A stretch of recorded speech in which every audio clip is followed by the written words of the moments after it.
સ્થાનિક સ્વરાજ્યની ચૂંટણી નજીક આવી રહી છે તેમ ગુજરાતના રાજકારણમાં ગરમાવો અત્યારે દેખાઈ રહ્યો છે।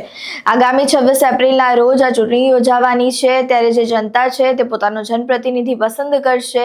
ત્યારે જે ઉમેદવારો છે તેઓ હવે પોતાના મત વિસ્તારમાં પ્રચાર પ્રસાર કરી રહ્યા છે, લોકોથી મળી રહ્યા છે, તેમની તકલીફો છે તે જાણી રહ્યા છે। તે વચ્ચે રાજકોટના વોર્ડ નંબર 10ના તમામ ઉમેદવારો દ્વારા જે મધ્યસ્થ કાર્યાલય આમ આદમી પાર્ટીનું બનાવવામાં આવ્યું છે તેમાં જે ચક્રવાત ન્યૂઝ છે તેમના સાથે વાતચીત કરવામાં આવી હતી। જે તેઓનું શું વ્યૂહરચના છે, તેઓ કઈ રીતે પ્રજાની મદદ કરવાના છે તે સમગ્ર બાબતે ચક્રવાત ન્યૂઝ સાથે તેઓએ વાતચીત કરી છે। તેઓ શું કહી રહ્યા છે તે સાંભળો।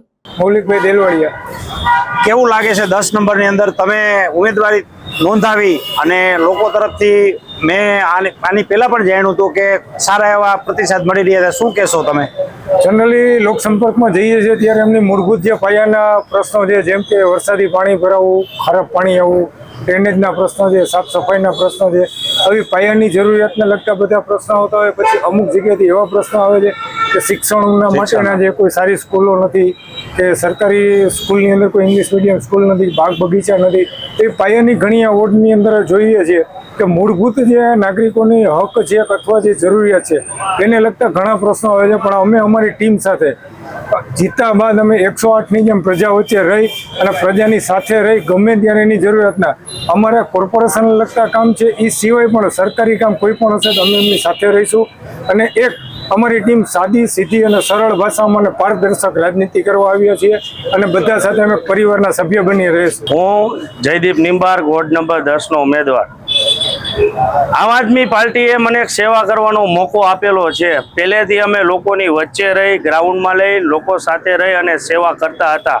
પણ આજે પાર્ટીએ એક સારી તક આપી છે કે લોકોની સેવા કરવા માટે અમે આગળ વધીએ અને અત્યારે લોકોનો અમને પ્રતિસાદ એટલો બધો સારો છે।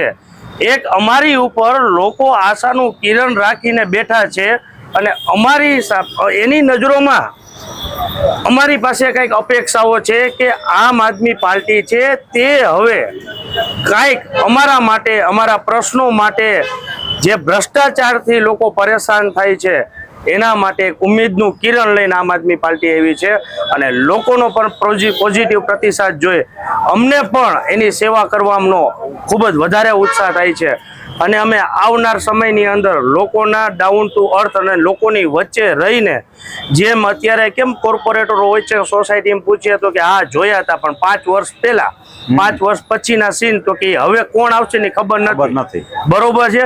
એક જ વખત દેખાણા હોય ને સોસાયટીમાં નીકળી ગયા અને 5 વર્ષ સુધી જે કોર્પોરેટરની ભૂમિકા શું છે ને એ તો લોકોને સાવ ભૂલાઈ જ ગઈ છે અને કોર્પોરેટરે ભૂલાવી દીધી છે। જે કોઈ પક્ષ અત્યાર સુધી શાસન કરી ગયું છે તે 5 વર્ષ સુધી તે વિસ્તારની અંદર દેખાતા નથી ને વિસ્તારના લોકોને પૂછવામાં આવે ત્યારે ખબર પણ નથી હોતી કે કોર્પોરેટર કોણ છે। જ્યારે આ સ્થિતિને બદલાવવા માટે અમે આવ્યા છીએ અને લોકોની સતત વચ્ચે રહીને અમે લોકોની સેવા કરવા માટે આગળ વધીએ છીએ। તમે સાંભળ્યું આમ આદમી પાર્ટીના ઉમેદવારો શું કહી રહ્યા છે। ત્યારે હવે જે સ્થાનિક સ્વરાજ્યની ચૂંટણી છે તે 26 એપ્રિલના રોજ યોજાવાની છે। જનતા જે છે તેઓ પોતાનો જનપ્રતિનિધિ પસંદ કરશે। આની જે રિઝલ્ટ છે તે 28 એપ્રિલના રોજ આવવાનું છે। ત્યારે જે જનતા છે તેમને વધુમાં વધુ વોટ કરવા માટે પણ અત્યારે જે ઉમેદવારો છે તેઓ કહી રહ્યા છે। ઉમેદવારો પણ અત્યારે લોકોથી મળી રહ્યા છે અને તેમની જે પ્રશ્નો છે તેને સાંભળી રહ્યા છે અને તેમની જે તકલીફો છે તેને દૂર કરવાની હવે કોશિશ તેઓ કરી રહ્યા છે। ત્યારે હવે અહીંયા જનતાનો વારો છે। જનતાને પોતાના જે જનપ્રતિનિધિ છે તેમને પસંદ કરવાનો વારો છે।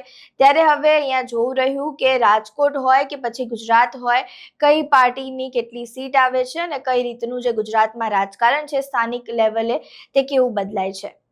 વિડીયો પસંદ આવ્યો હોય તો લાઈક, શેર, કમેન્ટ કરો અને મારી ચેનલને સબસ્ક્રાઇબ કરવાનું ભૂલતા નહીં। નમસ્કાર।